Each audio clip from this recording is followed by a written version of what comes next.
Para naman sa mga balita sa labas ng bansa, pamahalaan ng Hong Kong at mga lider ng demonstrador itinakda na ang pag-uusap. At Estados Unidos sinabing sadyang kailangan na ng airstrike sa Syrian border ng Kobani. Ito ang mga globalita ni Edwin Eusebio.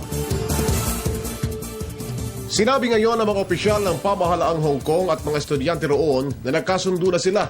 Ito'y para sa pagpapasimula ng formal na mga pag-uusap sa linggong ito hinggil sa iginigiit na political reforms. Matapos ang pakikipagpulong sa mga kinatawan ng estudyante kagabi, sinabi ng Undersecretary for Constitutional Affairs Lau Kong-wah na makikipag-usap sa mga demonstrador ang Chief Secretary Carrie Lam simula sa Biyernes. Tutuon anya ang talakayan sa constitutional issues. Samantala, karamihan sa mga paaralan at kalakalan sa Hong Kong ay nagbukas na rin at kumonti na rin ang mga estudyante na unang sumakop sa mga lansangan sa Hong Kong.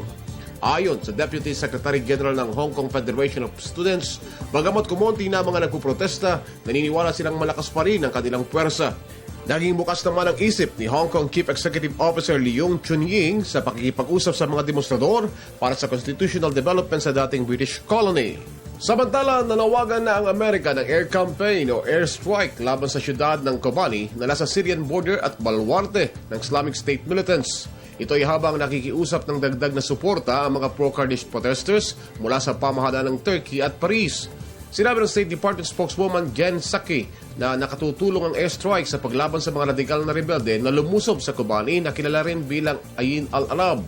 Una rito, sinabi ng presidente ng Turkey Recep Tayyip Erdogan na maaaring makontrol na ng mga ISIS rebels ang Syria-Turkey border maliban na maharang ang mga ito ng ground troops. Habang patuloy namang inaatake ng Islamic State rebels ang mga Iraqi civilians, nagbabala ang United Nations na nahihirapan na ito sa pagtugon sa pangangailangan ng halos may 2 milyong mga tao na nagsilikas dahil sa karahasan sa Iraq. Para sa Telebisyon ng Bayan, Edwin Eusebio.